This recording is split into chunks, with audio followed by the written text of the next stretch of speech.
మరి ఇప్పుడు బైపీసీ పిల్లల విషయానికి వస్తే వాళ్ళు బైపీసీ చదివి ఎంబీబీఎస్కి వెళ్ళాలనుకుంటారు. ఈ ప్యాటర్న్ గురించి కొంచెం క్లియర్గా చెప్పండి. జనరల్గా మనకి బైపీసీ చదివిన పిల్లలు వాళ్ళ డ్రీమ్ కూడా ఆల్మోస్ట్ అందరికీ నేను డాక్టర్ అవ్వాలనే కాన్సెప్ట్తోనే ఉంటారు. అవును. బట్ ఇక్కడ విషయానికి వస్తే ఏంటంటే ఇండియా మొత్తంలో ఒక 50,000 to 60,000 ఎంబీబీఎస్ సీట్స్ ఉంటాయి. మేనేజ్మెంట్ కావచ్చు, కన్వీనర్ కోటా కావచ్చు.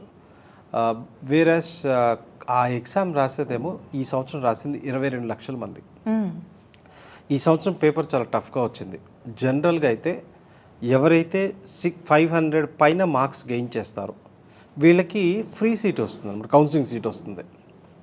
నెక్స్ట్ వచ్చేప్పటికి మేనేజ్మెంట్ కోటా ఉంటుంది. మేనేజ్మెంట్ కోటా ఒక్కొక్క స్టేట్లో ఒక రకం ఉంది. 10-12 లక్షల నుంచి చూస్తే 20 lakhs per year, అంటే ₹1,00,00,000 అటు ఇటుగా మేనేజ్మెంట్ కోటా సీట్స్ ఉంటాయన్నమాట. సో లాస్ట్ ఇయర్ వరకు 500 దాటితే వచ్చేది. బట్ ఈసారి ఎక్స్పెక్టింగ్ అరౌండ్ 450 ఆ రేంజ్లోకి వచ్చిన పిల్లలు కూడా ఈసారి సీట్ వచ్చే ఛాన్స్ ఉంది. ఎందుకంటే పేపర్ ఈసారి చాలా కష్టంగా వచ్చిందని చెప్తున్నారు.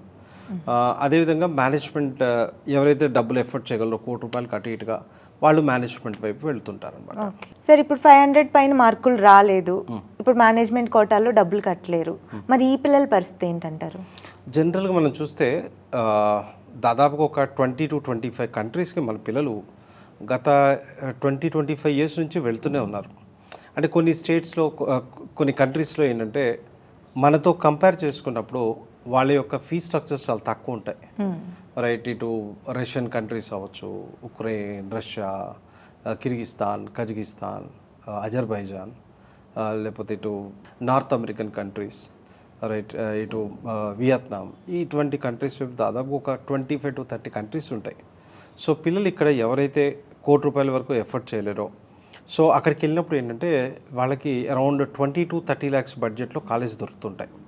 సో దానివల్ల ఏం చేస్తారంటే పిల్లలు ఇక్కడ నుంచి అక్కడికి వెళ్ళి చదువుకుంటారు. బట్ దీంట్లో ఉండే ఒక ప్రాబ్లం ఏంటి అంటే అక్కడ నుంచి వచ్చిన తర్వాత ఇక్కడికి ఇండియాకి అక్కడ కొన్ని కంట్రీస్లో 6 years ఉంటాయి, కొన్ని కంట్రీస్లో 7 years ఉంది.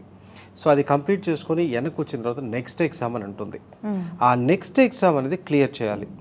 సో ఇక్కడ నేను సజెస్ట్ చేసేది ఏంటి అంటే మీరు ఇక్కడ అత్యవసర మార్కులతో పాస్ అయ్యారు, చాలా తక్కువ పర్సంటేజ్ ఉంది మీకు ఇంటర్మీడియట్లో, నీట్లో కూడా బోర్డర్ మార్క్స్తో పాస్ అయ్యారు. ఇటువంటి పిల్లలు బయటికి వెళ్ళి ఖర్చు పెట్టి వచ్చిన నెక్స్ట్ ఎగ్జామ్ని క్లియర్ చేయడంలో ఫెయిల్ అవుతుంటారు.